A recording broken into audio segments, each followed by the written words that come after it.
სექსუალურ შევიწროებაზე საუბრობს ძალოსანი თათია ლორთქიფანიძე. სპორტსმენი აცხადებს, რომ ნაკრების მწვრთნელი თემურ ჯანჯღავა მასზე ფსიქოლოგიურ ზეწოლას ახორციელებდა.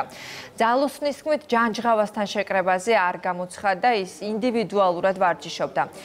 პირად მწვრთნელთან და ფედერაციის პრეზიდენტის საქმის კურსში იყო. თათია აცხადებს, რომ მისგან დაჟინებულად მოითხოვდნენ ორსულობის ტესტის ჩატარებას, როგორც სპორტსმენი ამბობს, ევროპის ჩემპიონატის წინ სანაკრებო განაცხადიდან ამოიღეს და მას ფედერაცია უდისციპლინობაში ედავება.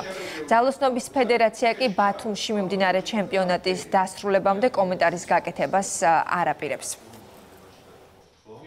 იყო შემთხვევა, რომ თვითონ ოთახში რა შემოვიდა რუსთავში, თქვა, რომ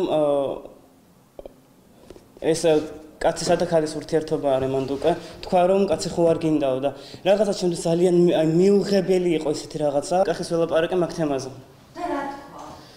თვითონ დადებითად შეხვდა და მე ვთხარ ისეთი რაღაცა, რომ მეთქი ანალოგიურად შვილი რო ყავდეს, გოგო, მის რეპუტაციას არ გაუფრთხილდებოდი და მან დადებითად მიიღო და გაიღიმა. თუ რატო ხორციელდება ესეთი დევნა? რამდენიმე ვერსია არსებობს. ერთ-ერთი პირველი ვერსია ეს არის ჩემი ფაქტორი. ვინაიდან თათიას შემოსვლით სპორტის ამ ფედერაციაში შემოვიდა თვალი და ყური, რომელმაც ბევრი ნახა და ბევრი გაიგო. ისეთი, რაც შეიძლება ვიღაცისთვის არასასურველია.